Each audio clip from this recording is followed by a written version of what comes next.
الرجیم بسم اللہ الرحمن الرحیم الحمد للہ والصلاة والسلام علی اہلہا اما بعد فقد قال اللہ الحکیم فی کتابہ المبین بسم اللہ الرحمن الرحیم هو الذی بعث فی الامیین رسولا منہم یتلو علیہم آیاتہ ویزکیہم ویعلمہم الکتاب والحکمہ وان کانوا من قبل لفی ضلال مبین۔ ایک مرتبہ صلوات پڑھیں۔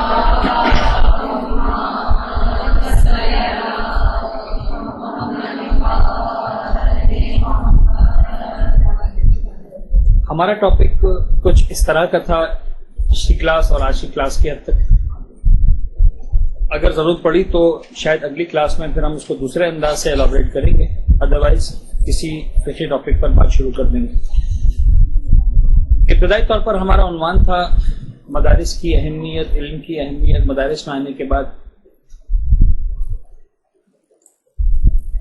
ایک دینی مدرسے کا طالب علم ہونے کے اعتبار سے ہمارے کردار میں، ہمارے عمل میں، ہمارے طریقہ کار میں کیا کیا تبدیلیاں ہونی چاہیے وغیرہ وغیرہ، اس طرح کا ایک ملا جلا سا ہمارا عنوان ہے جس پر ہم بات کر رہے ہیں۔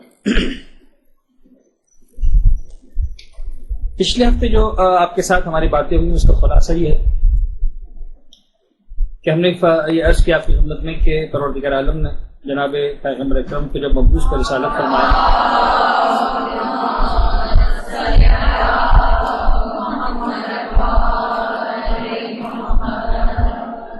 تو مقصد بعثت کو ایک طرح سے اس آیت کے ضمن میں جو سورہ جمعہ کی آیت پڑھی ایک 4 نکاتی ایجنڈے کے طور پر قرآن مجید نے پیش کیا اور کہا کہ گویا ہمارا ایک 4 نکاتی پروگرام ہے پیغمبر اکرم کے لیے۔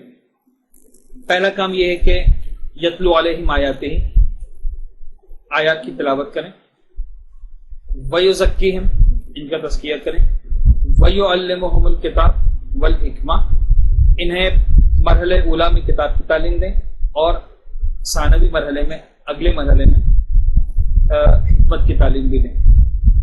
ہم نے اس آیت کو کلاسیفائی کیا تھا، ایک حد تک اس آیت کو انالائز کرنے کی کوشش کی تھی کہ اس 4 نکاتی پروگرام کے اندر جو پہلا نقطہ ہے اس میں ٹارگٹ آڈینس مسلم نہیں ہے، نان مسلم ہے۔ یتلو علیہم آیاتہ ہی مسلمان کے لیے نہیں ہے، یتلو علیہم آیاتہ ہی نان مسلمز کے لیے، مشرکین کے لیے۔ تلاوت آیات کو جب سنیں گے تو گویا ان کو دعوت دی جا رہی ہے کہ تم آؤ راہ راست کی طرف، آ جاؤ اللہ کے راستے کی طرف، آ جاؤ پیغمبر کے راستے کی طرف۔ 2 گروہ بنیں گے خود بخود۔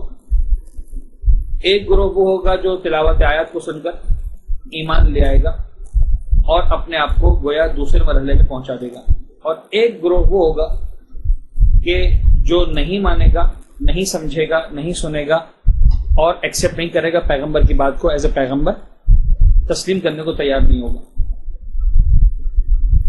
یہ دونوں گروپس ہمیشہ ساتھ چلتے ہیں، یعنی ہم ایک جملے میں وضاحت کے طور پر یہاں پر عرض کروں، پھر بات کو آگے بڑھاؤں کہ ایک طالب علم ہونے کے اعتبار سے، دین کا علم سیکھنے کے اعتبار سے شرعی ذمہ داری بھی ہم پر آتی ہے اپنے مقام پر، اور ایک انسان کی دلی خواہش بھی ہوتی ہے کہ وہ اس پیغام کو مزید آگے پروموٹ کرے، اپنے اہل و عیال تک، اپنے گھر والوں تک، بھائی بہنوں تک، شوہر تک، بچوں تک، والدین تک، رشتہ داروں تک، دوستوں تک، احباب تک، عزیزوں تک، رشتہ داروں تک، پڑوسیوں تک پیغام کو پہنچائے۔ انسان کا دل چاہتا ہے، لیکن ایک بات یاد رکھیے گا کہ جب بھی آپ پیغام پہنچانے نکلیں گے، یہ ضروری نہیں ہے کہ 100% افراد آپ کی بات کو مان لیں۔ زیادہ بہتر انداز میں کہوں تو یہ ضروری ہے کہ 100% افراد آپ کی بات کو نہ مانیں۔ یعنی یہ تو شاید طے کیا جا سکتا ہے، یہ تو شاید 100% بات کی جا سکتی ہے کہ 100% افراد آپ کی بات کو نہیں مانیں گے، یہ نہیں کہا جا سکتا کہ 100% مان لیں۔ اور ہمارا پرابلم یہ ہے کہ ہم ایموشنلی سوچتے ہیں، لاجیکلی نہیں سوچتے ہیں، اور جب بھی ایموشنل اور لاجیکل تھنکنگ آپس میں ٹکراتی ہیں تو اگرچہ بعض اوقات ایموشنل جو تھنکنگ ہے وہ جیت جاتی ہے، بے خطر کود پڑا آتش نمرود میں عشق، عقل ہے محو تماشائے لب بام ابھی، تو بعض اوقات ایموشنل تھنکنگ جیت جاتی ہے، لیکن وہ تھنکنگ جس کے بارے میں 100% ہے کہ جتنا ہے وہ ہے لاجیکل تھنکنگ. اور اگر غور کریں تو بے قدر کود پڑا آتش نمرود میں عشق یہ بھی ایموشنل تھنکنگ نہیں ہے, اس سے زیادہ لاجیکل تھنکنگ ہے. تو در حقیقت وہاں پر بھی جیت ظاہراً عشق کی ہے لیکن در حقیقت عقل کی جیت ہے وہ, اور کسی بھی نبی خدا کا کام قوانین عقل سے ہٹ کر اور ماورا ہو کر نہیں ہوتا. بٹ اینی ویز یہ بات نہایت ہی ضروری سمجھنا کہ کبھی بھی جب ہم پیغام دینے کی کوشش کریں گے تو نیور تھنک کہ ہمیں رزلٹ فوراً ملے گا, بلکہ ایور تھنک کہ ہمیں رزلٹ نہیں ملے گا. دو باتیں کہنا چاہ رہا ہوں, ایک مسئلے کی سنگینی کو سمجھانے کے لیے اور ایک آپ کو موٹیویٹ کرنے کے لیے. مسئلے کی سنگینی کو سمجھانے کے لیے پیغمبر اکرم کا وہ واقعہ کہ جس میں اللہ کے رسول ایک دن بیٹھے ہوئے, یہ پہاڑی ہے مکہ مکرمہ میں خانہ کعبہ کے ساتھ ہی, صفا نہیں صفا کی پیچھے کی طرف, جس پر کوہ ابو قبیس, ابو قبیس کی پہاڑی جس پر ایک مسجد تھی. اب وہ خیر مسجد مسمار کر دی گئی ہے نئی تعمیرات کے اندر. اس مسجد کا نام تھا مسجد شق القمر, اور یہ اس مقام پر مسجد تعمیر کی گئی تھی جہاں پر وہ معجزہ پیش آیا تھا, جہاں پیغمبر اکرم نے اپنی انگلی کے اشارے سے چاند کو 2 ٹکڑوں میں تقسیم کیا تھا. جو اس واقعے کی ڈیٹیلز ہیں وہ یہ ہے کہ ظاہراً ابو جہل تھا, وہ نیچے سے کراس کر رہا تھا, پیغمبر بیٹھے تھے اس مقام پر عبادت میں مصروف تھے, اور چونکہ رشتے کے اعتبار سے پیغمبر کا چچا تھا تو اس نے پیغمبر کو وہ یہ طریقہ کار ہوتا ہے. آج کروڑوں اور وہ مسلمان پیغمبر اکرم کی حقانیت کو, ان کے وقار کو تسلیم کرتے ہیں, تو کسی کی مجال نہیں اتنی آسانی سے پیغمبر کے بارے میں کوئی بات کرنا. لیکن بہرحال یہ اس دور کی بات ہے کہ جب پیغمبر مکہ مکرمہ میں رہنے والے ظاہری انسانوں کی طرح ایک عام انسان تھے ظاہری اعتبار سے, لہٰذا مکہ کے لوگ بھی پیغمبر کو وہ والی رسپیکٹ دینے کو تیار نہیں تھے جو پیغمبر ڈیزرو کرتے تھے. ابو جہل نے کہا, ہاں بھائی محمد بتاؤ کیسا چل رہا تمہارا کاروبار, جو ایک طریقہ ہوتا ہے انہیں ٹیز کرنے کا, اذیت دینے کا. اچھا, ابو جہل کا جو لقب تھا اصل میں جو اس کی کنیت تھی عرب میں, that was Abu al-Hakam, father of knowledge, father of understanding, بابا حکمت اس کا گویا لقب تھا, اور واقعاً ہی واز بابا حکمت. جنہیں اس دور کے اویلیبل علوم کے اعتبار سے he deserves that title, ابو الحکم. اور اتنا اسٹرانگ بندہ تھا علمی اعتبار سے کہ مکے کے بہت سارے لوگ یہ کہا کرتے تھے, دیکھیے ٹرسٹ لیول جہاں پر ایک مقام پر ڈیولپ ہو جاتا انسان کا, ایک فطری سے امر ہے, تو اس کے بعد اگلے لیول کے ٹرسٹ کے لیے انسان اس فرسٹ لیول کے ٹرسٹ کو بائی پاس نہیں کرتا. بات سے بات نکلتی جا رہی, لیکن چونکہ ہمیں بہت ساری باتیں سمجھنی ہیں تو اچھا اس ایگزامپل کو اور بھی دیکھ لیں. آپ غور کیجئے گا اس بات کی طرف کہ کتنی ایگزامپل میری صحیح ہے. بچہ اسکول سے کام کر کے آتا ہے اور اس کی ٹیچر نے اس کو رائٹ کیا ہوا ہے جبکہ وہ رانگ ہے. آپ اس کو ہزار سمجھا دیں کہ بیٹا تمہاری مجھ سے غلطی ہو گئی, تمہاری مجھ نے غلط کام کیا ہے, صحیح ہے, بچہ آپ سے چپ ہو جائے اور بات ہے, وہ ذہنی طور پر کبھی بھی تسلیم نہیں کرے گا کہ you are right and my teacher is wrong. کیونکہ ٹرسٹ کا جو لیول اس کی ٹیچر کے ساتھ مینٹین ہے, آپ کچھ بھی کر لیں اس ٹرسٹ کے لیول کو بچہ بائی پاس نہیں کرے گا. بات سمجھ میں آ رہی؟ یہ ایگزامپل سے دے رہا ہوں کہ آپ کو سمجھ میں آئے کہ واقعا ہیومن سائیکولوجی کس طرح سے کام کرتی ہے. اب اس کا طریقہ کار کیا ہے صحیح کرنے کا؟ اس کا طریقہ کار صحیح کرنے کا یہ کہ بچے سے ضد نہ کریں, آپ جس کو فون کر دیں کہ مس ایسا لگ رہا ہے کہ مجھے ایسا لگا کہ مثال کے طور پر جو اس کاپی میں آپ نے رائٹ کر کے دیا ہے شاید اس کو دوبارہ دیکھنے کی ضرورت ہے, اور ممکن ہے اس سے بہتر چیز یہ ہو یا اس طرح سے ہو وغیرہ وغیرہ. اور اگر اگلے دن ٹیچر نے کہا کہ بیٹا مجھ سے غلطی ہو گئی تھی اور ایسا نہیں ایسا تھا, تو وہ بچہ بغیر چوزرا کے تسلیم کر لے گا. واضح ہو رہی بات کیا نہیں؟ تو یوں سمجھ لیجئے کہ پیغمبر اکرم کی مثال اس ماں کی بن جاتی ہے عرب کے معاشرے میں جب ابو جہل سامنے آتا ہے, ابو الحکم سامنے آتا ہے. مکے کے بہت سارے لوگ کہتے تھے کہ محمد تمہاری باتیں سمجھ میں تو آتی ہیں ہمیں, لیکن یہ ابو الحکم جب تک نہیں مانے گا ہم نہیں مانیں گے. یہ اگر نہیں مان رہا اس کا مطلب دیر از سمتھنگ فشی, کچھ رانگ ہے تمہاری باتوں میں, ورنہ یہ ابو الحکم مان لیتا. ہم تو سادہ لوگ ہیں, ہمیں تو ابو الحکم کی بھی ماننی ہے اور محمد ابن عبداللہ کی بھی ماننی ہے, لیکن تمہارا چچا ہے, تم سے بھی بڑا ہے, تم سے بھی 2 ہاتھ آگے ہے, اب غور کر رہے ہیں؟ اب یہ جو لیول ہے اس لیول تک جانا آسان نہیں ہے. پیغمبر نے جب یہ دیکھا اور پیغمبر پڑھے سمجھا چکے تھے, نہیں ماننے کو تیار تھے. پیغمبر نے کہا بولے کم اس سے ابو جہل سے کہ چچا بتائیے میں کیا کروں کہ آپ ایمان لیں. بعض باتیں ایسی ہوتی ہیں کہ جو اس کا وزن ہے اس جملے کا شاید ابتدائی مرحلے میں اور آپ محسوس بھی نہ کر پائیں کہ اس جملے کا ویٹیج کیا ہے, اس جملے کی سنگینی کتنی ہے, کتنا سنگین اور کتنا وزنی جملہ یہ. نبی خدا جانتے ہیں کہ میں پروردگار کا نمائندہ ہوں اور اس پوری کائنات پر میرے اختیار ہیں پروردگار کی اجازت سے. لہذا اب میں اگر آپ کو یہ آفر کروں کہ بتائیے آپ کو کیا چاہیے, تو ڈیفینیٹلی مجھے پتا ہے کہ میں جو آفر کر رہا ہوں وہ اسی لمٹس میں رہتے ہوئے کر رہا ہوں جو میرے پاس رائٹس ہیں. ایک رائٹ ہی نہیں میرے پاس, تو نہ آپ کو مانگنے کا اختیار ہے نہ مجھے آفر کرنے کا اختیار ہے نا, ایک فطری سی امر. پیغمبر جب کہہ رہے ہیں کہ بتائیے میں کیا کروں, یعنی پیغمبر کہہ رہے ہیں کہ ٹھیک ہے پوری کائنات میرے اختیار میں, مانگو کیا مانگتے ہو تاکہ تم ایمان لے آؤ اور تمہیں یقین آ جائے کہ واقعی اس کائنات پر میرا اختیار. اس جملے کا ویٹ سب سے پہلے تو اس کو سمجھیں. اس جملے کا وزن میں اور آپ سمجھیں کہ نہ سمجھے ابو جہل سمجھتا تھا. جب پیغمبر نے اوپن آفر کیا, اوکے ڈیمانڈ بتاؤ کیا چاہتے ہو, کہ تمہیں یہ یقین آ جائے کہ واقعی میں الہی نمائندہ ہوں اور میری قدرت و اختیار تمہارے لیے واضح ہو جائے. اس نے کہا کہ محمد مجھے معلوم ہے کہ تم بہت بڑے جادوگر, آئی نو دس اینڈ آئی نو دس کہ جادو جتنا بڑا انسان جادوگر بن جائے اس کا جادو زمینوں پر تو چلتا ہے آسمانوں پر نہیں چلتا. تم نے اب تک لوگ نعوذ باللہ, یہ نعوذ باللہ وہ نقل کفر نہ باشد اس انداز سے جو اس کی بات ہے وہ پیغمبر سے کر رہا ہوں, ورنہ پیغمبر کی شان میں ان میں سے کوئی بھی لفظ زیبا نہیں کسی بھی اعتبار سے. لیکن میں سمجھانا چاہ رہا ہوں اس سچویشن کو کہ جو وہاں پر تھی.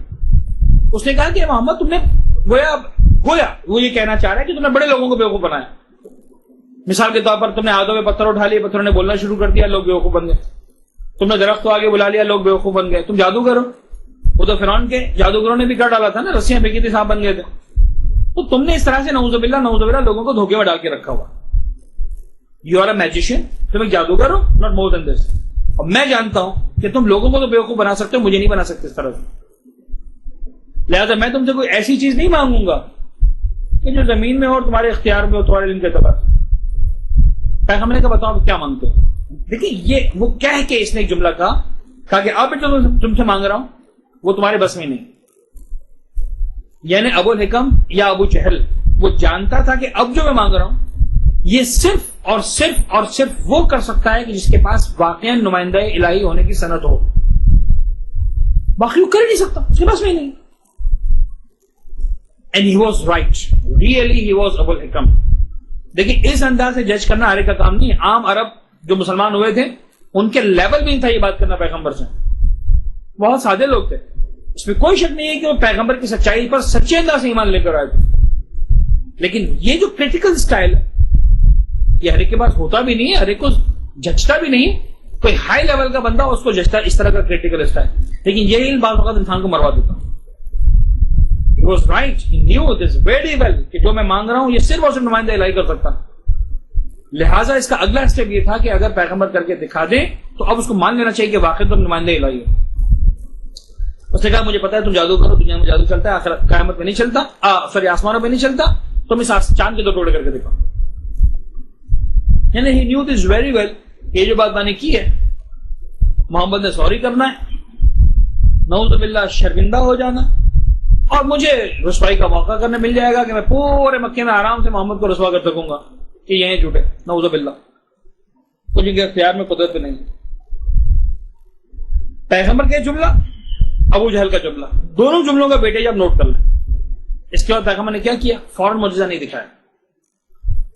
یعنی صرف اپنے آپ کو نہیں منوانا تھا پیغمبر کو, منوانا تھا کس کو در حقیقت, پروردگار عالم کو. لہذا کا ٹھیک ہے, 2 رکعت نماز ادا کی اور اس کے بعد رب العزت کی بارگاہ میں دعا کی, ہاتھ اٹھائے اور اس کے بعد پیغمبر نے انگلی سے اشارہ کیا. ادھر انگلی کا اشارہ ہونا تھا, ادھر چاند 2 حصوں میں تقسیم ہو.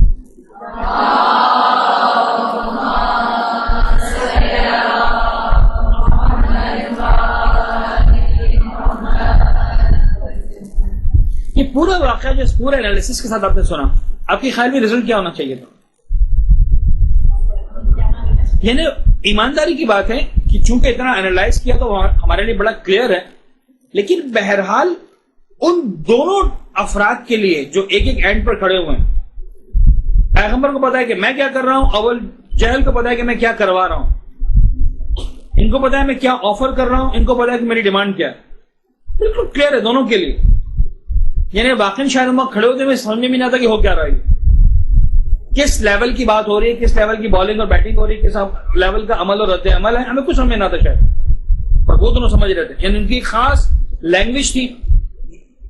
آپ بلیو کیجئے تاریخ کا جملہ یہ کہ ابو جہل نے بے اختیار ایک جملہ کہا and here he was wrong.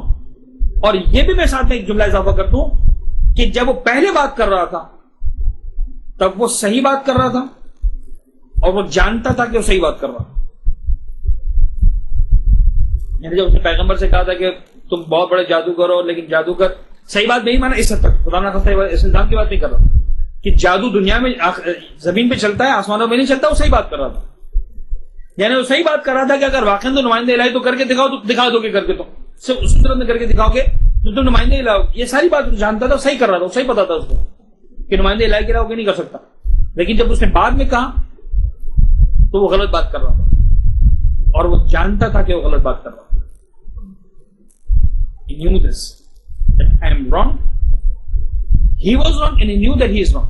تو معلوم تھا کہ وہ غلط بات کر رہا تھا. اسے کہا محمد مجھے نہیں پتا تھا کہ تم اتنے بڑے جادوگر ہو کہ تمہارا جادو آسمانوں میں بھی چلے. ایک جملہ، ایک لفظ، ایک اور سے آگے چلا گیا. یعنی آپ سوچیں کہ پیغمبر کے چھوٹے چھوٹے موجودوں پر کتنے بڑے بڑے لوگ ایمان لے کر آ گئے. چند انگریزوں کی تسبیح پڑھنے پر اور درختوں کے آگے بڑھنے پر کتنے لوگ ایمان لے کر آ گئے. اور اتنا عظیم معجزہ کہ چاند کے ٹکڑوں میں تقسیم کرتے ہیں، اس کے بعد تو شاید دنیا میں کوئی مسلم غیر مسلم نہیں بچنا چاہیے تھا، اس ایک انسان بھی ایمان لے کر نہیں آیا. یہ تحقیقت ایک فرد کا معاملہ نہیں تھا، یہ معاملہ تھا آلموسٹ پورے مکہ کا. اس لیے کہ اگر یہ وہ کی پرسن تھا جو ایمان لے آتا، اگر مس مان جائے کہ میں نے غلط کام کروایا ہے تو پوری کلاس کے بچے مان جائیں گے یہ غلط ہے.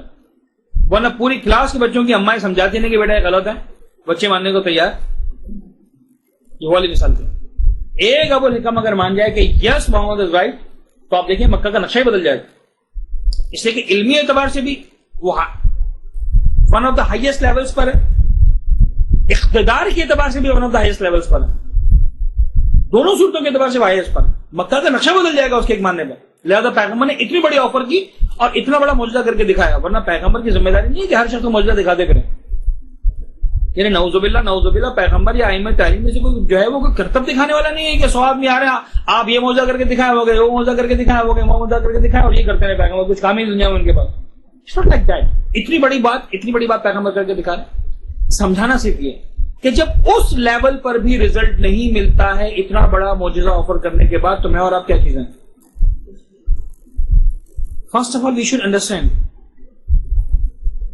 کہ ہمیں 100% رزلٹ نہیں ملے گا.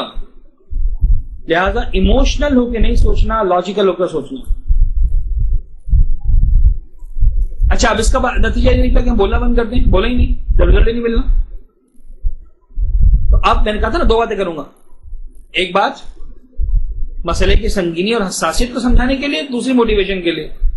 اب موٹیویشن کے لیے جو بات ہے، فرض کریں اس دیوار کو توڑنا ہے، اللہ نہ کرے کوئی توڑے، لیکن فرض کریں اس دیوار کو توڑنا، اور مثال کے طور پر ایک بڑا سا ہتھوڑا ہمارے ہاتھ میں اور کہیں کہ توڑو اس دیوار کو. اور ایک بڑا سا ہتھوڑا لے کے انسان جو اس دیوار پہ مار رہا، آپ کا کیا خیال ہے؟ ایک ہتھوڑے میں دیوار ٹوٹ جائے گی؟ ہم فرض کر لیتے ہیں کہ 50 ہتھوڑے مارنے پر یہ دیوار ٹوٹے گی. تو میں آپ سے ایک سوال کر رہا ہوں، غور کر کے جواب دیجیے گا کہ آیا اس دیوار کو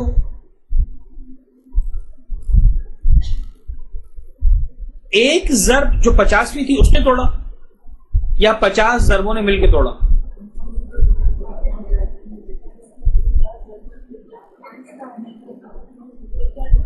پچاس ضربوں نے مل کر توڑا. 50ویں ضرب میں توڑا. لیکن وہ صرف ایک ضرب نہیں تھی، اس 50ویں ضرب سے پہلے 49 ضربیں تھی. بظاہر ان 49 ضربوں میں سے کوئی ایک ضرب بھی کام نہیں کر سکے گی. جو ایکشن ریئیکشن کا فارمولا ہے، جب پہلی ضرب لگی تھی تو جتنا قوت سے ہتھوڑا دیوار سے ٹکرایا تھا اتنی قوت سے دیوار نے ہتھوڑے کو پیچھے دھکیل دیا تھا. یعنی اگر کوئی اس ہتھوڑے کے دل سے پوچھے کہ تمہیں کتنی چوٹ لگی تو تھوڑا یہ کہے گا کہ بھائی بہت چوٹ لگی. بظاہر ہمیں نظر آ رہا ہے کہ دیوار کو چوٹ لگی ہے، لیکن جتنا قوت سے ہتھوڑا دیوار سے ٹکرایا ہے اتنا ہی زیادہ قوت سے دیوار نے ہتھوڑے کو پیچھے دھکیلا ہے. اور اتنا طے ہے کہ ہتھوڑا چاہے لوہے کا تھا، دیوار چاہے کنکریٹ کی تھی، لیکن ہتھوڑے کو پیچھے ہٹنا پڑا تھا. کنکریٹ کا کچھ نہیں بگڑا تھا. دیکھیے یہ انالیسس ہے. You have to understand, we have to understand this کہ آخر اس کنکریٹ نے لوہے کو پیچھے دھکیل دیا تھا. چاہے تم جتنے بھی اسٹرانگ پیچھے ہٹنا پڑے گا. لیکن اسی ہتھوڑے نے پھر دوسری ضرب لگائی. اگر وہ تھوڑا مایوس ہو کر بیٹھ گیا ہوتا اور اس پہلی ضرب کے بعد دوسری ضرب نہ لگائی ہوتی اور دوسری ضرب کے بعد تیسری ضرب نہ لگائی ہوتی، اس ہتھوڑے کو نہیں پتا کہ کتنی ضربوں کے بعد مجھے مقصد حاصل ہونے والا. لیکن بہرحال ہمیں پتا ہے 50ویں ضرب کے بعد کہ 50 ضربوں میں مقصد حاصل ہو گیا. تو جب 50 ضربوں کے بعد کے لیے پہلی ضرب جب ہتھوڑے نے لگائی تھی تو اس نے صرف ایک قدم اٹھایا تھا. اسے نہیں معلوم تھا کہ اپنے جس ٹارگیٹ سے وہ 50 قدم دور تھا اب وہ 49 قدم دور رہ گیا. جب دوسری ضرب لگائی تو ابھی بھی مایوسی تھی، لیکن اس ہتھوڑے کو نہیں پتا تھا کہ اب مزید 2 قدم کا فاصلہ کم ہو گیا اور میں اپنے مقصد سے 48 قدم دور رہ گیا. جب تیسری ضرب لگائی تھی، جب چوتھی ضرب لگائی تھی، جب 5ویں ضرب لگائی تھی، تو ہر ضرب کے بعد اس کو ایسا ہوتا تھا کہ یہ شاید کام نہیں ہونے والا. اور جب 49ویں ضرب پر یہ ہتھوڑا مایوسی کی آخری حد پر آ گیا تھا کہ میں نے اتنی ضربیں لگائی کچھ نہیں بگڑا اس دیوار کا، اور عین ممکن تھا اس 49ویں ضرب کے بعد ہتھوڑا مایوس ہو کر بیٹھ جاتا اور اس نے ایک ضرب لگائی اور ان 50 ضربوں کا حاصل اسے مل گیا. Never give up, never give up. کبھی بھی آپ نے ہمت نہیں ہارنی. یعنی شکست ہماری اس وقت ہے جب ہم ہمت ہاریں گے. ہمت نہیں آئے. اپنی طرف سے پوری جان لگانی، لیکن مقصد ہمیشہ کو مد نظر رکھنا ہے. ٹارگیٹ کو ہمیشہ مد نظر رکھنا ہے، اس کے بغیر کم نہیں ہوگا. تو عرض ہی کرنا ہے کہ میں آ جاؤں اس خلاصے پر. میں آپ کے سامنے ابھی تو خلاصہ پیش کر رہا تھا پچھلی کلاس کا، اور یہ بات درمیان میں as a pop up window ہمارے سامنے آ گئی. تو پہلی بات جو پیغمبر کی تھی وہ تھی یتلو علیہم آیاتہ. خود ہی یتلو علیہم آیاتہ میں سمجھتا ہوں کہ پیغمبر کی زندگی کا مشکل ترین مرحلہ تھا. کیوں مشکل ترین مرحلہ تھا؟ یعنی مجھے نہیں پتا یہ ایگزامپل کتنا سمجھ میں آئے گی آپ کو، لیکن سمجھانے کے لیے ایگزیکٹلی ایک ایگزامپل دے کے بات کرتے ہیں. دیکھیں ہم یہ آپ لوگوں کو فٹ نہیں بیٹھتی ایگزامپل، لیکن سمجھانے کے لیے آپ لوگوں کو دیندار بنانا کتنا آسان ہے ہمارے لیے. خدا نہ خاص اس کا مطلب کہ بھیجیں آپ لوگ نہیں، لیکن بہرحال اتنا اندازہ ہے کہ بہت ساری چیزیں سیکھنا ہے. یعنی اندازہ ہے کہ بہت ساری چیزیں ہم نے نہیں سیکھنی، لیکن آپ لوگوں کو سکھانا اس لیے آسان ہے کہ آپ آ گئے یہاں پر. سال لگے، 1.5 سال لگے، 2 سال لگے، 3 سال لگے، 4 سال لگے، جو کچھ سکھانا چاہتے ہیں آپ کو سکھا دیں گے ہم. یہی ہوگا نا، پرابلم تو نہیں. تو ایک مرتبہ داخلہ لینے کے بعد اب کام آسان ہے، 1 سال، 2 سال، 3 سال، 4 سال. لیکن داخلہ لیتے لیتے آپ میں سے بہتوں کو 40 سال گزر گئے، بہتوں کو 30 سال گزر گئے، بہتوں کو 25 سال گزر گئے. سمجھنے بات کیا کہنا چاہ رہا ہوں؟ یعنی یوں سمجھ لیجئے کہ ہمارے لیے 2 مرحلے تھے. ایک تھا آپ لوگوں کو یہاں تک پہنچانا کہ کوئی ایسا کام کہ جس کے نتیجے میں آپ اس ادارے کا حصہ بن جائیں. اس کام میں بعض اوقات 30-40 سال لگ جاتے ہیں، پھر بھی نہیں پتا کہ مقصد حاصل ہونے والا ہے کہ نہیں ہونے والا. اس لیے کہ ابھی بھی خواتین کی ایک بہت بڑی تعداد ایسی ہے جن کو ہم یہاں پر لانے میں کامیاب نہیں ہو سکے، ڈیفینیٹلی نہیں ہو سکے. یعنی اگر سینکڑوں میں یہاں پر اسٹوڈنٹس آ رہے ہیں تو ہزاروں میں نہیں آ رہے ہیں. تو جو آ گئے ان پر کام کرنا بڑا آسان ہے. تو پیغمبر کے لیے مسلمان کو اچھا مسلمان بنانا اتنا بڑا مسئلہ نہیں تھا. کافر کو مسلمان بنانا بڑا مسئلہ تھا. دیکھیے کافر مسلمان بنے گا تو کیا ہو جائے گا؟ پہلے دن سے سلمان فارسی بن جائے گا؟ نہیں، وہ جو زندگی کا طریقہ کار ہے اس کا وہی رہے گا. بس کل تک بت کے سامنے جو ہے وہ تسلیم کرتا تھا، آج جو ہے وہ خدا کے سامنے تسلیم کم کرے گا. باقی اگر اس کا پیشہ چوری ہے، چوری کرتا رہے گا. اس کا پروفیشن ڈاکہ ڈالنا ہے، ڈاکہ ڈالتا رہے گا. شراب پینے کی عادت ہے، شراب پیتا رہے گا، وغیرہ وغیرہ وغیرہ. گھر میں اس کا ایٹیٹیوڈ اگر مثلا بچوں کے ساتھ، فیملی کے ساتھ، بیوی کے ساتھ مثلا ظالمانہ ظالمانہ رہے گا. یہ تھوڑی کہ ایک دن سے پورا کا پورا چینج ہو جائے گا. اب جب آئے گا تو بات سارا چینج ہوگا. آپ پیغمبر بتائیں گے کہ بابا بیٹی کو زندہ دفن نہیں کرنا، بیوی کا احترام کرنا ہے، ماں کی عزت کرنی ہے، باپ کا احترام کرنا ہے، پڑوسی کا یہ رائٹ ہے، مسلمان کا یہ رائٹ ہے، انسان کا وہ ساری باتیں ہوں گی. لیکن مسلمان کو اچھا مسلمان بنانا اتنا بڑا ٹاسک نہیں ہے جتنا نان مسلم کو مسلم بنانا. اور جتنی تکلیف پیغمبر نے اس کام کے لیے اٹھائی، مسلمان کو اچھا مسلمان بنانے کے لیے پیغمبر نے اتنی تکلیف یقیناً اس میں بہت اٹھائی ہے، کیونکہ بہت سارے افراد تھے جو منافق بن کر آئے. لہٰذا ایک بڑا عجیب مسئلہ تھا پیغمبر کے ساتھ. لیکن ایٹ لیسٹ جو نان مسلم کو مسلم بنا دے اور تکلیف ہے وہ کسی اور مرحلے پر نہیں ہے. تو اس لیول پر دیکھیں، اس کو ہم اپنے انہیں گرد و پیش میں، دوستوں میں، رشتے داروں میں، پڑوسیوں میں، والدین میں، گھر والوں میں، ہم کفر اور غیر کفر اسلام کی جنگ تو نہیں. وہاں پر ہمیں نان مسلم کو مسلم تو نہیں بنانا. لیکن اتنا ضرور ہے کہ آج ایک انتہائی تکلیف کے مرحلے سے ہم گزر رہے ہیں، اور وہ تکلیف مرحلہ جو ہم پر لاگو کر دیا گیا ہے اور اس کو بڑی آسانی سے ہم نے ایکسپٹ کر لیا ہے، بلکہ اب تو ہم اس کو بڑی علمی انداز سے ڈسکس کرنے پہ مجبور ہو جاتے ہیں. اور ہم کہتے ہیں یہ بڑی علمی سی بات ہے. یعنی ایک ہمارے پاس کیٹیگری، آپ نے اگر ورڈ سنا ہو تو آپ کو بڑا مزہ آئے گا، اور نہیں سنا تب بھی زیادہ مزہ آئے گا. ہمارے پاس دو کیٹیگری ہیں مسلمانوں کی، practising Muslim and non practising. یعنی ہمارے نزدیک دونوں مسلمانوں کی پرابلم ہی نہیں، بس اتنا فرق ہے کہ یہ سب پریکٹسنگ ہے، وہ نان پریکٹسنگ. یہ پریکٹسنگ کے لحاظ حجاب کرتی ہیں، وہ نان پریکٹسنگ کے لحاظ ڈانس کرتی ہیں دونوں مسلمان. فرق کیا پڑتا؟ بس اتنا سا فرق ہے، practising non practising. What's the problem with it? یوں سمجھ لیجئے کہ اس نان پریکٹسنگ کو پریکٹسنگ بنانے کے مرحلے میں ہی ساری محنت آپ کو کرنا ہے. دیکھیں، ایک مرتبہ آپ ایک گاڑی جا رہی ہے ایک ڈیسٹینیشن کی طرف، اس گاڑی میں جو نہیں چڑھا ہوا اس کے ساتھ پرابلم ہے.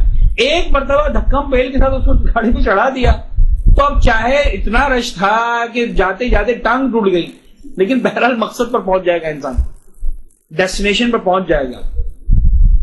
اصل مسئلہ ہے کسی طریقے سے اس کو اس بس میں، اس ریل گاڑی میں اندر ڈال دینا، پہنچا دینا، سوار کروا دینا اس سواری پر. معذوری بات ہے نہیں.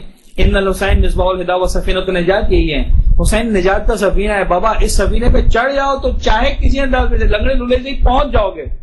حسین کے پاس اگر لنگڑا لولا آتا ہے تو بھی صحتیاب ہو کر جاتا ہے، لیکن سمجھانے کے لیے کہ بابا ایک مرتبہ اس کشتی پر آ ضرور جاؤ، ورنہ ڈوبنے کے ساتھ ہمارے پاس کوئی دوسرا آپشن نہیں رہ جائے گا.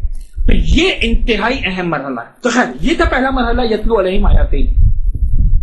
اگر اس سمجھ میں آئی تو ایک جملہ یہاں پر اور عرض کروں کہ یتلو علیہم آیاتہ کا میں ایک نام رکھتا ہوں، جو پریزنٹیشن بنا کے بات کرتے ہیں اس کو ہم، تو یتلو علیہم آیاتہ کا میں جو نام رکھتا ہوں، ٹائٹل دیتا ہوں، وہ ٹائٹل ہوتا ہے پریزنٹیشن آف معجزہ.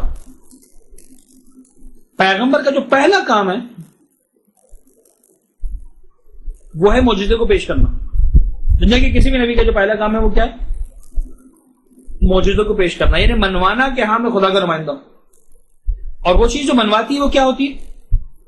یہ یتلو علیہم آیاتہ ہی actually the presentation of the miracle. Actually یہ پریزنٹیشن آف معجزہ ہے، اس لیے کہ تلاوت آیات صرف تلاوت آیات نہیں ہے. قرآن جو اس کائنات ایگزسٹنگ ورلڈ کا اہم ترین بلکہ سب سے بڑا معجزہ ہے، اس کو پریزنٹ کرنا ہے، اس کی تلاوت کرنا ہے. پیغمبر جب تلاوت کرتے تھے تو در حقیقت اس معجزے کو پیش کر رہے ہوتے اور مسلسل پیش کر رہے ہوتے تھے. وہ سنگریزے کا معجزہ، وہ چاند کا معجزہ، سارے چھوٹے معجزے ہیں. سب سے بڑا معجزہ جو پیغمبر کا تھا، جو جاودانی معجزہ ہے، وہ تھا قرآن مجید. یتلو علیہم آیاتہ ہی، یعنی he was presenting this miracle. وہ مسلسل اس معجزے کو پیش کرتے تھے. اور اتنا جذابیت تھی اس قرآن کی تلاوت میں، اس قرآن کی آیات میں سننے میں، کہ جو بدترین مشرک تھے اور رات کی تاریخ میں آ جاتے تھے پیغمبر کے گھر کی دیوار کے پاس اور کہتے تھے بڑا لذت ہے اس کے اندر سننے میں، کیونکہ وہ عاشق تھے سننے کے، فصیح اور بلیغ کلام کو سننے کے عاشق تھے. میں اور آپ قرآن پڑھتے بھی ہیں تو ترجمہ بھی شاید کہیں کہیں سمجھ میں آ جاتا ہو، لیکن ہمیں کیا پتا کہ اس کے اندر جو لطافت ہے وہ کہاں ہے. یعنی ہمیں انداز اس لیے کہ ہم آشنا ہی نہیں اسے، ہمیں پتہ ہی نہیں کہ اس کے اندر وہ فصاحت اور وہ بلاغت اور وہ نکات بلاغت کیا کیا ہے، کس انداز سے پیش کیا جائے. یہ سب سے اہم اور مشکل کام ہوتا ہے ایز این اسٹوڈنٹ. وَيُزَكِّيهِمْ وَيُعَلِّمُهُمْ الْكِتَابَ وَالْحِكْمَةَ. اور پھر اس کے بعد جب بات جو پیغمبر نے اگلے کام کی وہ تزکیے کے حوالے سے کہ مسلمان بننے کے بعد جو اہم ترین ذمہ داری ہے وہ ہے اپنے آپ کو پاک اور پاکیزہ کرنا. وَيُعَلِّمُهُمُ الْكِتَابَ وَالْحِكْمَةَ. اور اس کے بعد کتاب کی تعلیم، حکمت کی تعلیم، مدرسے کی اس پر آ جائیں گے ہم کہ اب ہماری ذمہ داریاں کیا کیا بنتی ہیں، ہمیں کیا کیا کرنا ہے، کس انداز سے پریزنٹ کرنا ہے. میرا وقت ہو گیا تقریباً یہ 2:45 بجے کا، تو تقریباً 5 منٹ کا میں گیپ لینا ہوں اپنی عادت کے مطابق. آپ لوگ بھی جو ہے وہ پانی وغیرہ پیجیے اور اس کے بعد تقریباً 5 منٹ کے گیپ کے بعد ہم یہیں سے بات کو کنٹینیو کریں گے جہاں سے چھوڑا اور ایک اگلے مرحلے پر آپ سے بات کریں گے. ایک بڑا سلوات بھیج دیجیے گا محمد والے.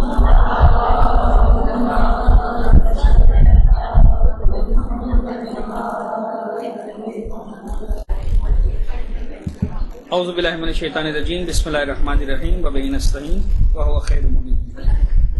اچھا، اب ہم جو بات کریں گے آپ کے ساتھ وہ آ جائیں گے دوبارہ تزکیہ نفس پر.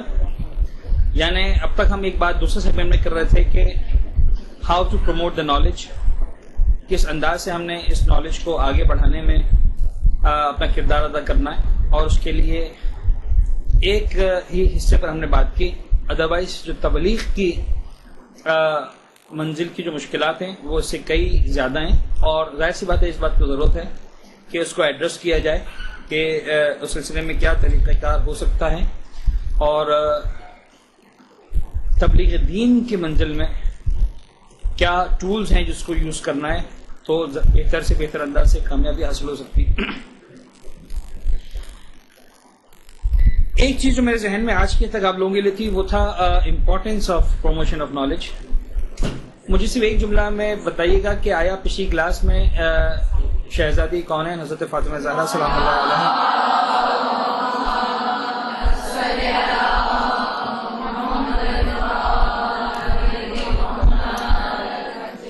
ان سے منسوب ایک روایت کو میں نے آپ کے ساتھ شیئر کیا تھا کہ نہیں کیا تھا. جب ایک خاتون آتی ہیں جناب سیدہ سے سوال کرتی ہیں، وہ ڈسکس کر چکے ہیں لاسٹ کلاس میں.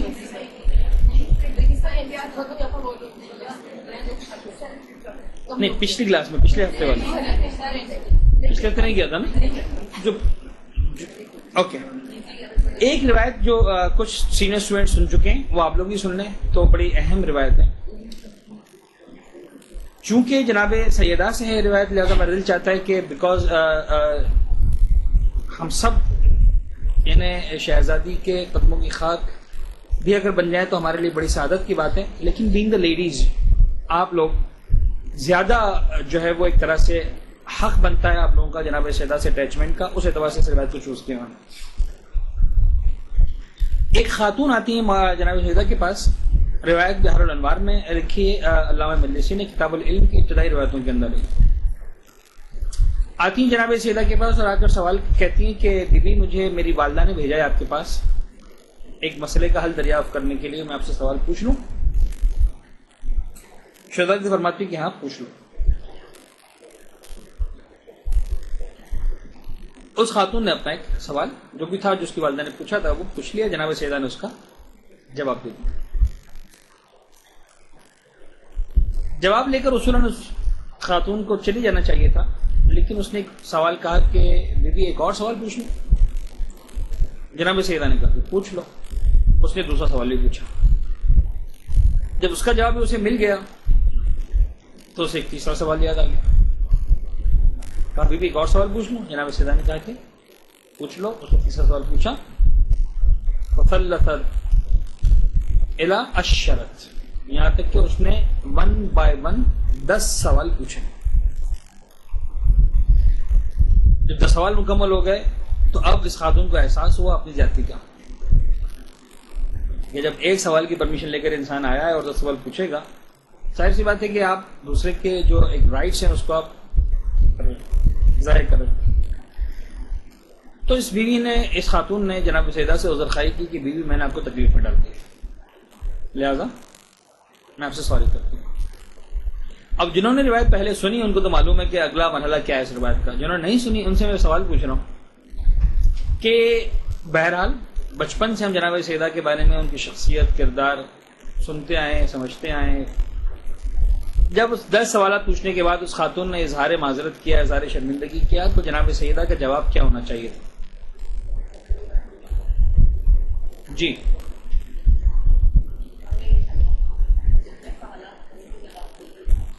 ظاہر سی بات ہے کہ جو رسپانس ہونا چاہیے تھا وہ یہ تو نہیں ہونا چاہیے تھا کہ جناب سیدہ ڈانٹ دیتی کہ چلے شکر آپ کو خیال تو آیا ہے. یہ ہو سکتا ہے نا کہ یہ جملہ جواب میں کہا جائے کہ چلیں بی بی شکر ہے خدا کا آپ کو خیال تو آیا کہ دوسرے کا وہ بھی قیمتی ہے، صرف آپ کا وہ قیمتی نہیں ہے. آپ 1 سال کا پوچھ کر آئی تھی اور 10 سالہ نے پوچھ لی. یہ تو ہو گیا نعوذ باللہ وہ بدتمیزی کا ریپلائی جو ہم کبھی بھی شہزادی سے ایکسپیکٹ نہیں کرتے، تصور بھی نہیں کر سکتے. جو ہمارے ذہنوں میں آتا ہے وہ یہ ہے کہ بیوی نے نہایت ہی اخلاق کے ساتھ کہا ہوگا کہ نہیں کوئی بات نہیں، آپ کے سارے سوالات ہو گئے، کوئی اور پوچھنا تو بھی پوچھ لو. یعنی بیوی کا جو اخلاق ہے اس سے ہم یہ ایکسپیکٹ کرتے ہیں. یعنی دوسرے الفاظ میں ہم یہ ایکسپیکٹ کرتے ہیں کہ بیوی نے 1% ناراضگی کا اظہار نہیں کیا ہوگا، اپنی رضامندی کا اظہار کیا ہوگا اس بات کے اوپر کہ میں آپ کے سوال کی جواب دے رہی ہوں، بلکہ مزید پوچھنا ہے تو بھی پوچھ لو، لیکن بہرحال اگر ہو گیا ہے تو ٹھیک ہے، اب خدا حافظ، بات ختم ہو گئی. لیکن روایت یہ ہے کہ جتنا 10 سوالات پوچھنے میں اسے دیر نہیں لگائی، اس شرمندگی کے اظہار کے بعد شہزادی نے ایک روایت سنانے میں اس سے شاید زیادہ دیر لگا. اور پہلے تو ایک مثال دی، ایک جملہ کا. جب اس خاتون نے کہا کہ سوری میں نے آپ کا وقت لے لیا، تو شہزادی نے کہا کہ مجھے بات بتاؤ. مجھے ایگزیکٹ اس کے وہ یاد نہیں فیکٹس اینڈ فیگرز، لیکن آلموسٹ نیئر ہو کے ہم بات کریں گے. کہا کہ مثال کے طور پر اب اس دور کے مکانات جو کچے مکانات ہوتے تھے، چھت ایک ہوتی تھی، یہ گراؤنڈ +1 اور +2 اور ملٹی سٹوری کا تو تصور ہی نہیں تھا. کہا اگر کوئی شخص تمہیں مثال کے طور پر کہے کہ یہ بوجھ ہے، اتنا وزن ہے یہاں پر رکھا ہوا ہے، اس بوجھ کو تم گھر کی چھت پہ پہنچا دو، اور اس کے لیے جو ہے تمہیں مثال کے طور پر جو اجرت بنتی ہے مارکیٹ ریٹ کے اعتبار سے، مثال کے طور پر وہ آدھا درہم، 1 درہم، اتنی اجرت بنتی ہے. تم سے تو کہا کہ 1 لاکھ درہم تمہیں دیے جائیں گے، تمہیں برا لگے. لیکن آج کل کے زمانے میں مثال کے طور پر فرض کر لیں کہ آپ سے کہا جائے کہ صاحب روحانی صاحب جب کلاس میں آئے تو آپ پلیز پانی پلا دیا کیجیے سر کو 1 گلاس. کوئی اٹھنے کو تیار نہیں، ٹھیک ہے. لیکن فرض کریں اناؤنسمنٹ یہ آیا کہ صاحب جو روحانی صاحب کو پانی پلائے گا اس کو مثال کے طور پر 1 لاکھ روپے ملیں گے. تو مجھے یقین ہے کہ جب میں کلاس میں آؤں گا تو آپس میں لڑ رہے ہوں گے دوسرے کے ساتھ، بال نوچے جا رہے ہوں گے کہ سر کو میں پانی پلاؤں گی، ہے نا. جھگڑا اس بات کو کہ میں نے پانی پلانا، وہ سر سے محبت نہیں ہے، ٹھیک ہے. یہ ایک ایگزامپل، چھوٹی سی ایگزامپل مثال کے طور پر. جناب سیدہ نے کہا کہ اگر کوئی تم سے کہے کہ اس طرح سے کہ اتنا سا بوجھ لے کر تم چھت پر پہنچا دو اور تمہیں 1 لاکھ درہم دی جائیں گے، تمہیں برا لگے گا؟ اس عورت نے تعجب سے کہا کہ بیوی کیسی بات کرتی ہے، کیا برا لگے گا؟ کس کو برا لگے گا؟ بلکہ ایسا گاہک تو انسان خدا سے دعا مانگے کہ روزانہ ملتا رہے. جہاں اتنے سے کام کر پر جس کی اجرت کیا ہے وہ 1 روپیہ بھی نہیں ہونی چاہیے، لاکھوں مل رہے ہو، تو ایسا کام تو دنیا کا ہر انسان ڈھونڈ لے گا. شہزادی فرماتی ہے کہ تیرے ایک سوال کا جواب دینے کی جو اجرت خدا مجھے دے رہا ہے، اگر تجھے پتا چل جائے کتنی اجرت ہے تو تجھے اندازہ ہوگا کہ تو قیامت تک سوال پوچھتے رہے مجھے برا نہیں لگے گا. یہ انداز ہے جواب دینے کا. یعنی وہ تکلف والا اخلاق بھی نہیں ہے کہ نہیں سوال پوچھنے کوئی بات نہیں. ناراضگی کا اظہار تو ایک طرف، تکلفانہ آمادگی تو ایک طرف، اس انداز کا موٹیویشن.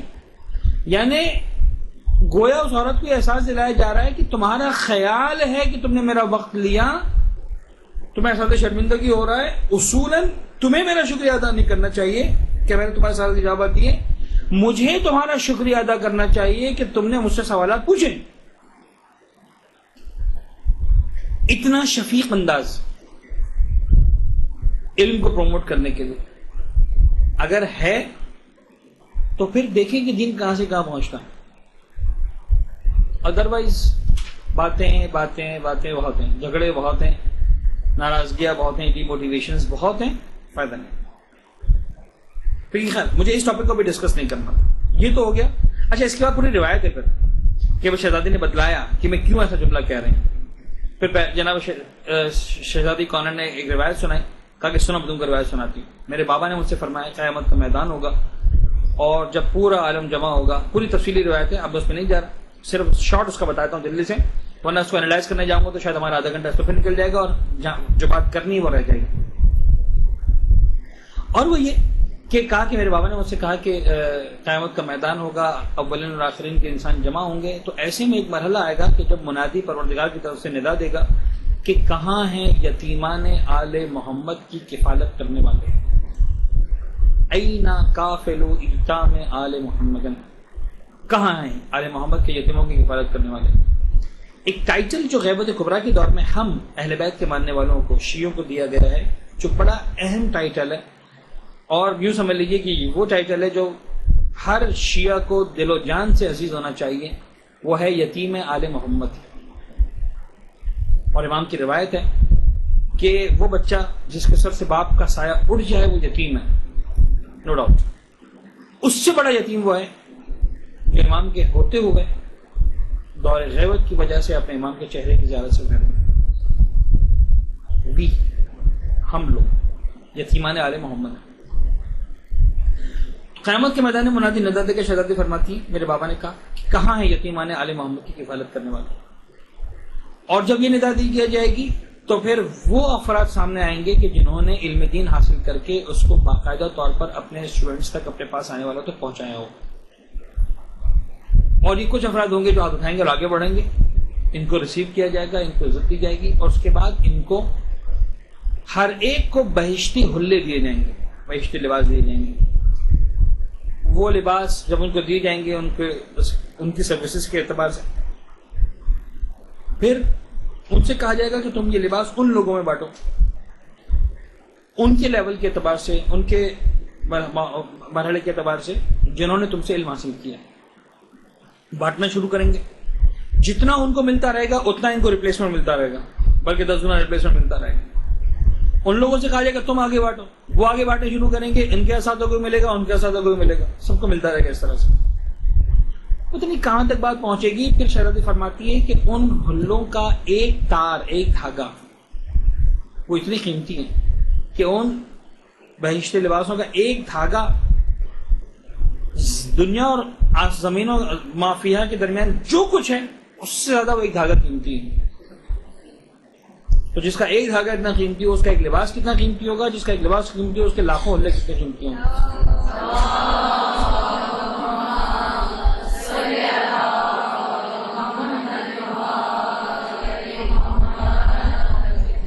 میرا خیال ہے کہ اس طرح کی باتیں, چونکہ ہمارا ذہن یہ ڈیجیٹل انداز سے بات کو سمجھنے زیادہ ایزی اور کمفرٹ محسوس کرتا ہے, لہٰذا شاید یہ بتایا گیا حلے اور 1 لاکھ اور 10 لاکھ اور 50 لاکھ وغیرہ وغیرہ. ورنہ بتلانا یہ کہ شاید قیامت کے میدان میں جو عزت اور جو تکریم ملنے والی ہے وہ ہمیشہ ہمیشہ کی دائمی ہے, اور نعمتیں ملنے والی ہیں وہ ہمیشہ ہمیشہ کی دائمی اور اتنی عزت کے ساتھ ملنے والی ہیں. تو یہ بڑا اہم کام ہے اس نالج کو آگے پروموٹ کرنا. لیکن آج تزکیہ نفس کی منزل پر ایک چیز جس کو ہم اپنے معاشرے میں دیکھتے ہیں, جو ہم نے لاسٹ کلاس میں آپ کے ساتھ ایک ایکٹیویٹی کی تھی باکسولوجی کے اندر, علم اور عمل لکھنے کے ساتھ, اور ہم نے آپ کو بتایا تھا کہ علم اور عمل 4 کیٹیگریز بنتی ہیں. ایک وہ کیٹیگری جو بیسٹ ہے جس میں علم بھی اور ایک عمل بھی ہے. ایک وہ کیٹیگری بنتی ہے جو بظاہر بدترین ہے لیکن بدترین نہیں ہے, جس کے پاس نہ علم ہے نہ عمل ہے. اور ہم نے کہا تھا کہ درمیان کی 2 کیٹیگریز ہیں جو در حقیقت بدترین ہے.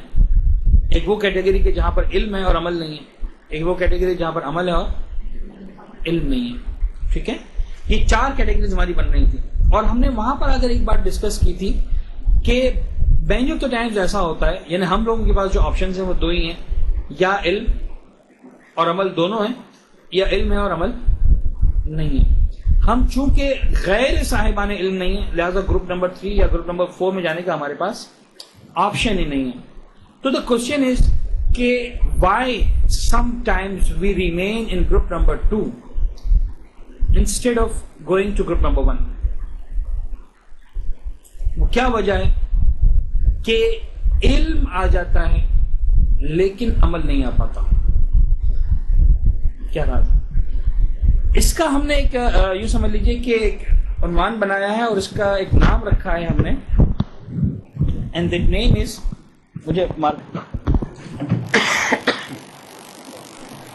اس کا ہم نے نام رکھا ہے اس ایکٹیویٹی کا یا اس چارٹ کا، دا مسنگ لنک. کیوں ایسا ہو رہا ہے کہ وہ لنک کہاں سے ٹوٹ رہا ہے کہ جہاں سے علم اور عمل آپس میں اٹیچ نہیں ہو پاتے ہیں؟ بظاہر ہمیں لگتا ہے کہ علم اور عمل کے درمیان کوئی تیسری چیز نہیں ہے، تو پھر ہمیں نظر آتا ہے کہ علم ہے، عمل کیوں نہیں آیا؟ لیکن در حقیقت درمیان میں ایک حصہ ہے اور وہ حصہ سمجھنا ضروری ہے. وہ حصہ کون سا ہے؟ میں آپ کو ایگزامپل دے کے سمجھاؤں. اچھا، میری بڑی عادت ہے ایگزامپل دینے کی، آپ کو اندازہ ہو گیا ہوگا. اب تو کوئی بات میں ایگزامپل کے بغیر نہیں کر پاتا ہوں.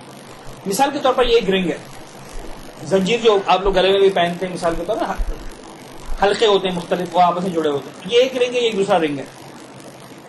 اگر یہ 2 رنگز میرے پاس ہیں تو کتنی چیزیں میرے پاس ہیں؟ 2 چیزیں. لیکن جب اس کو ہم جوڑ دیتے ہیں، اب کتنی چیزیں؟ کہاں ہے تیسری چیز؟ 2 ہی رنگ ہیں. ایک لنک ہے اس کے درمیان جو محسوس کر پا رہے ہیں، جو ابھی نہیں ہے.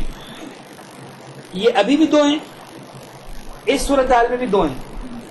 لیکن ایک چیز ہے جو اس وقت ہے، اس وقت نہیں ہے. وہ چیز کیا ہے؟ سمجھ میں آئی بات؟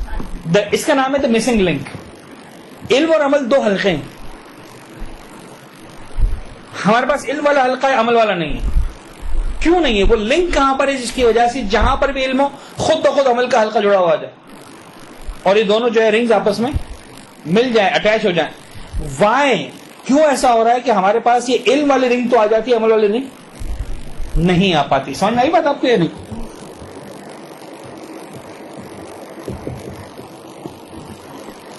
اچھا، اب یہ دیکھ لیجئے کہ بظاہر 2 ہی چیزیں ہیں،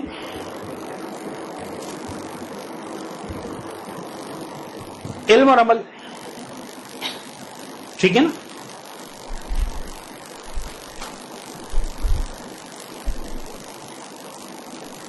اچھا، اس علم اور عمل کی جگہ ہم الفاظ کو چینج کرتے ہیں، تب بات زیادہ اچھی طرح سے کلیئر ہوگی. جتنی بھی احکام دین ہے، تعلیمات دین جتنی بھی، بلکہ احکام کا لفظ استعمال نہ کروں، میں استعمال کروں لفظ تعلیمات.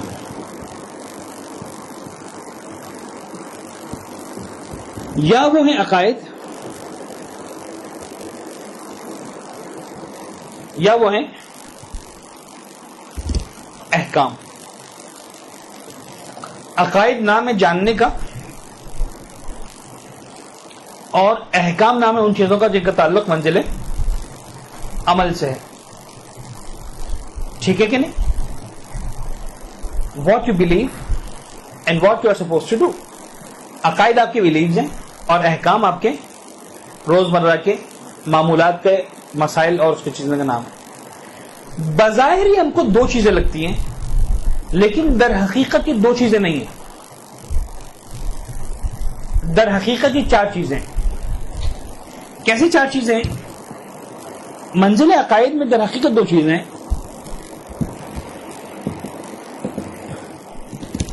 پہلی چیز ہے جاننا.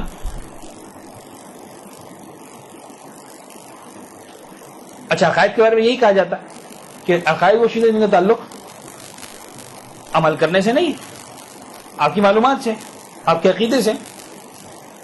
تو جاننا. لیکن اس کا ایک دوسرا انتہائی اہم مرحلہ ہے، وہ ہے ماننا. جاننا اور ماننا. اسی طرح احکام میں 2 مرحلے ہیں.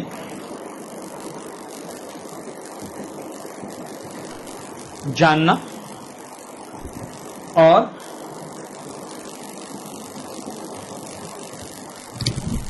عمل کرنا.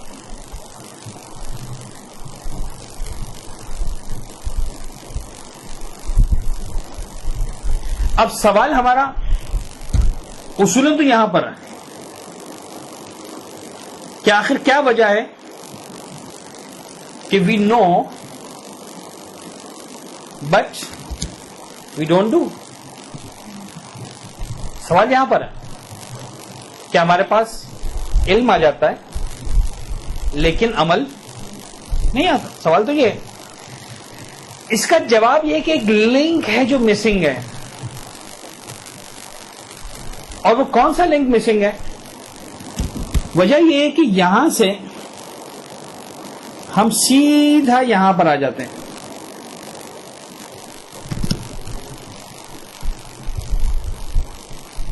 ہم جو اصل غلطی کر رہے ہیں وہ یہ نہیں ہے کہ یہاں سے یہاں نہیں آ پاتے. سمجھ میں آ رہی بات آپ کو؟ بورڈ دیکھیں گے تو سمجھ میں آئے گی بات. ہماری غلطی یہ نہیں ہے کہ ہم یہاں سے یہاں نہیں آ پاتے. ہماری غلطی یہ ہے کہ ہم یہاں سے سیدھا یہاں آ جاتے ہیں, اس کو بھول جاتے ہیں. دس از دا مسنگ لنک. آج ہم میں سے کون ہے جس کو عقیدہ معلوم نہیں ہے؟ میں کسی سے پوچھوں گا نا, آپ تو ماشاءاللہ بہت بڑے, جو ہمارے گھر میں 5-5 سال کے بچے ہیں نا, ان سے مجھے بیٹا بتاؤ اصول دین. اصول دین یعنی دین کی جڑیں 5 ہیں, اول توحید, دوسرے عدل, تیسرا نبوت, چوتھے امامت, 5 قیامت. آپ کو رٹا ہوا سنا دے گا. آئی بلیو ان توحید, نبوت, امامت, قیامت, سب مجھے معلوم ہے کہ میرا عقیدہ ہے. لیکن قیامت یہ ہے کہ میں قیامت کو مانتا نہیں ہوں.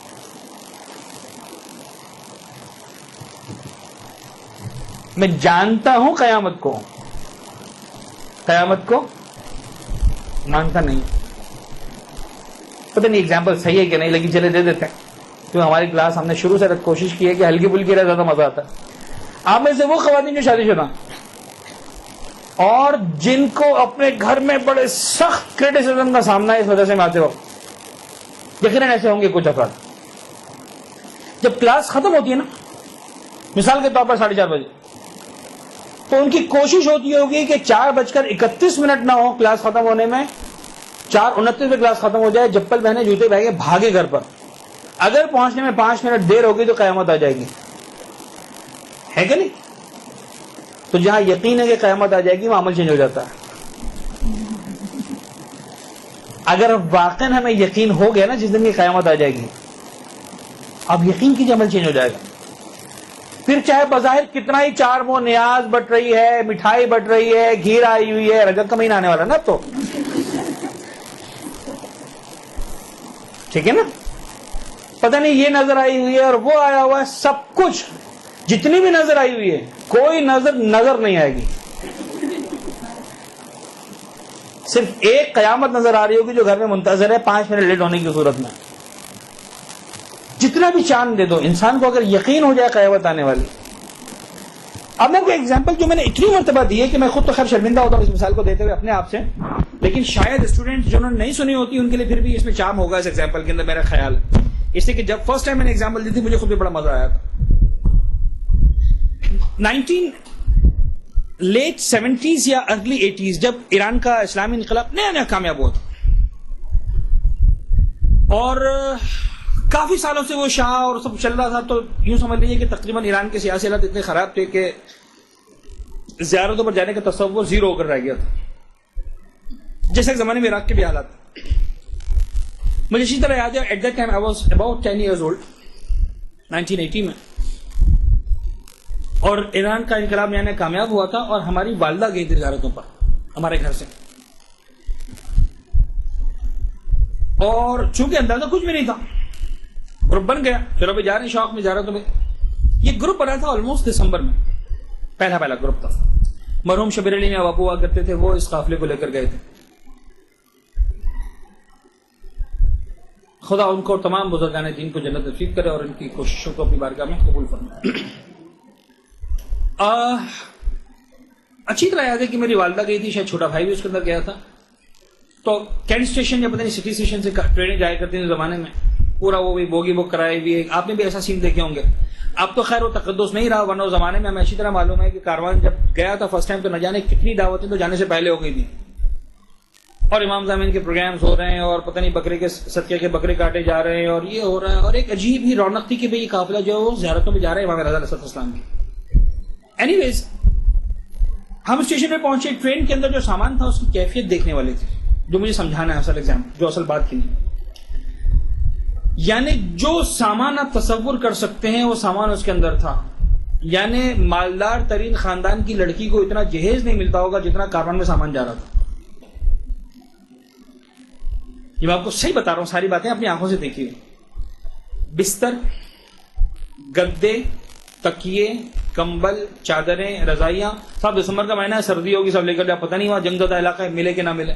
یعنی ہر چیز کا سوال ایک ہی تھا, پتہ نہیں ایران میں ملتا ہے کہ نہیں ملتا. بیکاز جو کافرہ جا رہا تھا وہ فرسٹ ٹائم جا رہا تھا. دے ور آل بلائنڈ, نہیں معلوم تھا, کچھ بھی نہیں معلوم تھا وہاں کے بارے میں.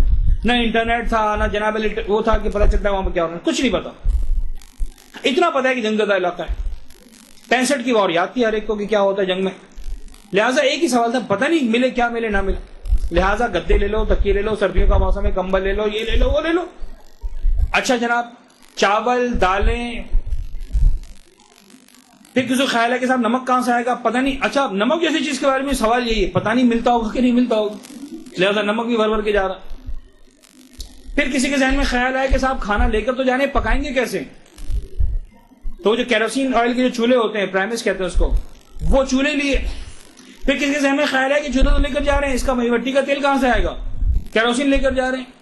کسی کے ذہن میں خیال ہے کہ ماچس کی تیلی کہاں سے لائیں گے, پتہ نہیں ملتی ہو کہ نہ ملتی ہو, جنگ زدہ علاقہ ہے. ماچس کی تیلی تک جا رہی تھی. جہیز میں کسی کو ملتا ہے؟ میں نے اس جملہ استعمال کیا تھا کہ ایک ایک چیز ماچس کی تیلی تک ساتھ میں جا رہی ہے, کہ کیا پتا ہم وہاں ملے کہ نہ ملے. پتا چلا کہ سب کچھ ہونے کے باوجود ہم اس لیے کھانا نہیں پکا پا رہے ہیں کہ ہمارے پاس آگ جلانے کے لیے ماچس کی تیلی نہیں ہے. تو سامان اتنا زیادہ تھا کہ پیسنجرز کے بیٹھنے کی جگہ نہیں تھی. بات کلیئر نہیں. اب تک کاروان گیا, لوٹ کے واپس آیا. اب جو کاروان کے لوگوں کی زبانوں پر جو جملے تھے وہ کچھ اس طرح کے تھے. پھر بڑے بیوقوف بنے. وہاں تو ہر چیز ملتی ہے, ہر چیز ملتی ہے. جو لوگ جا چکے ہیں ان کو معلوم ہے کہ ایک زمانے میں, شاید آج بھی, ورنہ ایک زمانے میں جو مین اسمگلنگ سٹف تھا ایران سے, جو چیز آتی تھی وہ ان میں سب سے بڑی اہم چیز تھی کمبل. اتنا سستا ملتا تھا. یعنی جس کوالٹی اور کوانٹٹی کا کمبل مثال کے طور پر آپ کو یہاں پر فرض کریں 500 روپے ملے گا, شاید آپ 50 روپے مل جاتا تھا. تو لوگ یہاں سے خالیہ جاتے تھے, وہاں سے کمبل بھر بھر کے لاتے تھے, زیارتوں کا خرچہ نکل آتا تھا. اب جو گدے, تکیے, رضائیاں, کمبل لے کر گئے تھے یہاں سے, تو انہوں نے کہنا تھا کہ بیوقوف بنے. اتنے گدے رضائیوں کی جگہ اچھا تھا پیسے لے گئے ہوتے تو شاید اس کے 20% پیسے کے اندر اس سے اچھے تکیے وہاں سے لے کر آ جاتے ہیں. چاول تو اتنا اچھا ملتا ہے وہاں پر, اور گھی تیل اتنی فراوانی سے مل رہا تھا, اور گوشت اتنا سستا تھا. خیر بھول جائیں, اب وہ ایران سستا نہیں رہا, اب پاکستان زیادہ مہنگا ہو گیا. لیکن اس دور کی بات کر رہا ہوں, لیٹ 70s ارلی 80s. لیکن ایک جگہ پر ہم بڑے تکلیف میں آ گئے. سر یہ ذرا دھیان رکھیے گا, یعنی ابھی دوسرا قافلہ جا رہا تو ان کو سمجھایا جا رہا. دیکھو مرچیں وہاں نہیں ملتی, جب پھیکا کھاتے ہیں مر جاؤ گے. مرچیں ضرور, مسالے ضرور لے کر جانا. لہسن ادرک وہاں نہیں ملتا, یہ ضرور لے کر جانا. تو اب سمجھ میں آیا کہ سب چیزیں ملتی ہیں, جو چیز نہیں ملتی وہ لے کر جاؤ. دوسرا کاروان بنا. جب دوسرا کاروان بنا تو اب جو سامان سفر دیکھا, 75% لوگ ایسے تھے جنہوں نے کرنسی پر گزارا کر لیا تھا, یہ گدے, تکیے, کمبل یہ سب چھوڑ دیا تھا. لیکن 25% لوگ ابھی بھی تھے جو اسی طرح سامان لے کے جا رہے تھے. جب ان سے پوچھا گیا کہ تم یہ سارا سامان کیوں لے کر جا رہے ہو, تو ان کی زبان پر جواب یہ تھا کہ کیا پتا اس بار نہ ملے.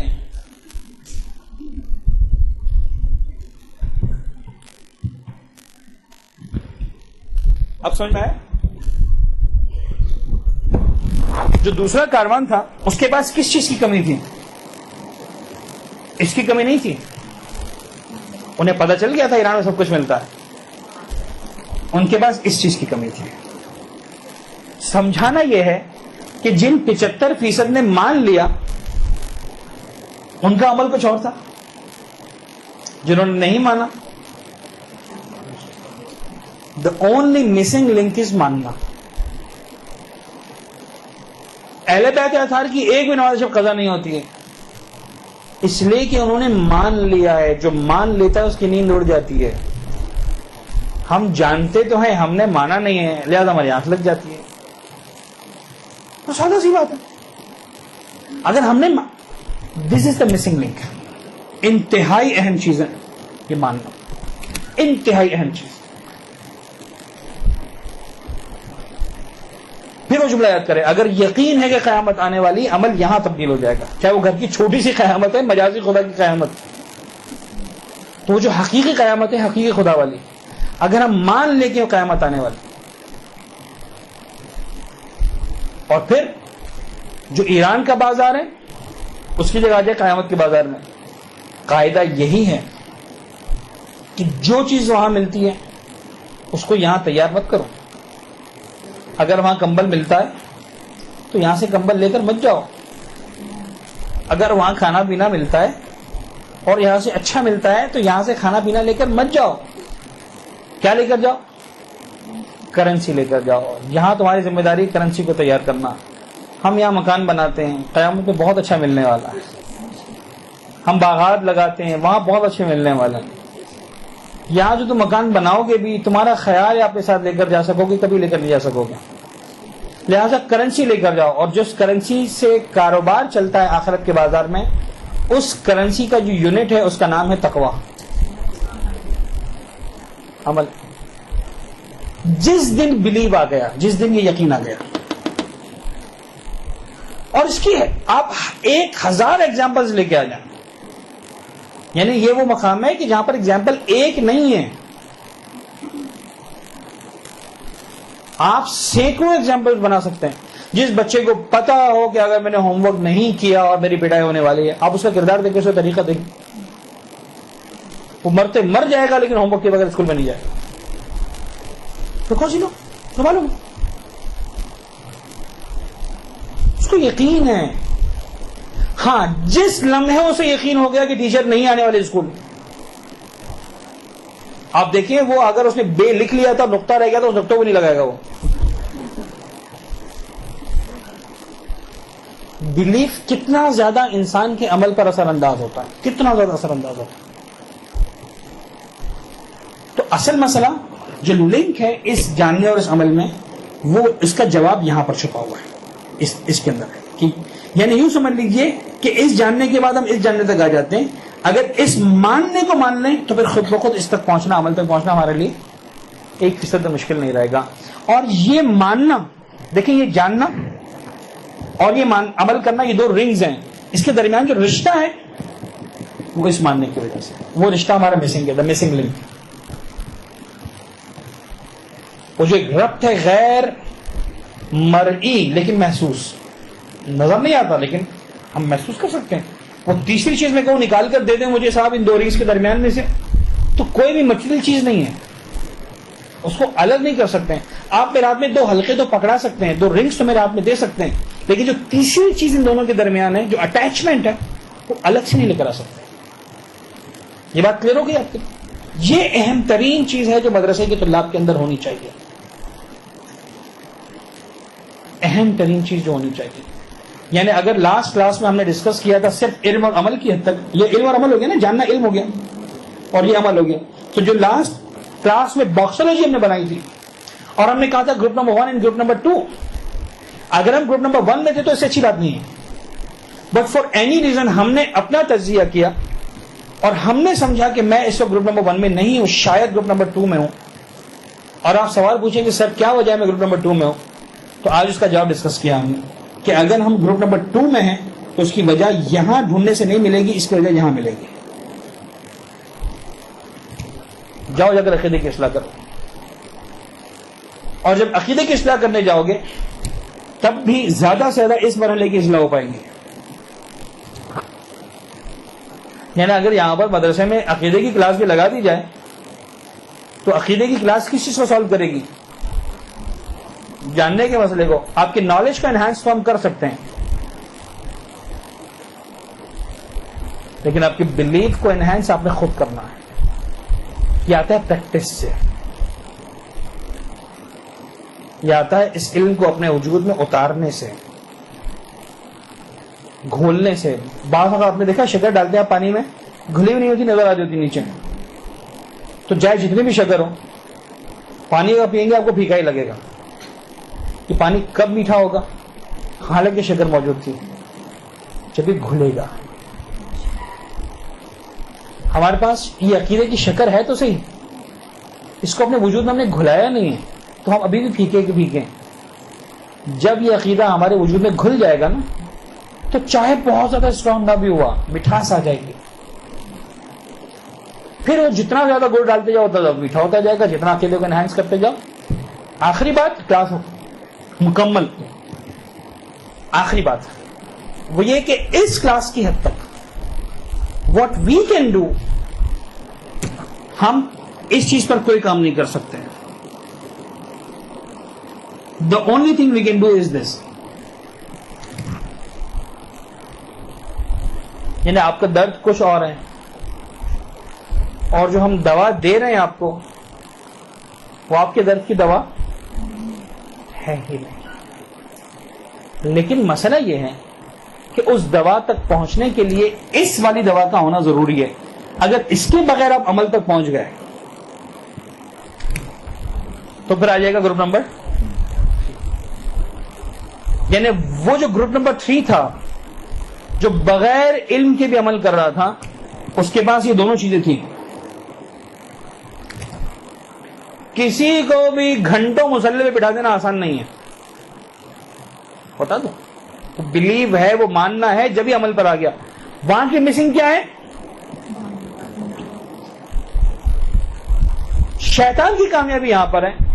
جن کو ماننے میں نہیں روک سکتا ان کو جاننے میں روک دیتا ہے, جن کو جاننے میں روک نہیں سکتا ان کو. یعنی یا وہاں غلطی ہو جاتی ہے ہم سے, یا یہاں غلطی ہو جاتی ہے. بعض وقت عمل بڑا اسٹرانگ نظر آ رہا ہوتا ہے, علم نہیں ہوتا. بعض وقت علم بڑا اسٹرانگ نظر آ رہا ہوتا ہے, پیپر کے اندر A1 گریڈ ہے, انعامات تقسیم کیے جا رہے ہیں تو نام آ رہا ہے, بڑے بڑے ریزلٹس مل رہے ہیں, بہت بڑا اپریسیشن مل رہا ہے, لیکن رب العزت کی بارگاہ میں انسان شاید ان لوگوں سے بہت پیچھے ہوتا ہے جو بظاہر بہت کم نمبر لے کر آئے ہوتے ہیں لکھنے والے پیپر میں, لیکن جس مارکنگ پر پروردگار مارکنگ دینے والا ہے وہاں وہ مینی آف دا ٹائمس بہت آگے ہوتے ہیں. آئیے اس دعا کے ساتھ اپنا لیکچر مکمل کریں. پالنے والے تو یہ واسطہ محمد و آل محمد کا, منزل علم و عمل میں معبود ہے. جو عقیدے کو ماننے کی منزل ہے, عقیدے پر یقین رکھنے کی منزل ہے, اس منزل پر پورا اترتے ہوئے اپنے علم کو عمل کے سانچے میں ڈھالنے والوں میں ہم سب کا نام شامل فرما. اس انداز سے زمانے کے امام کے لشکر کا سپاہی بننے کی ہم سب کو توفیق عنایت فرما. مولا کے ظہور میں تاجیل فرما. دعاؤں کی قبولیت کے لیے ایک مرتبہ صلوات پڑھ دیں محمد والے.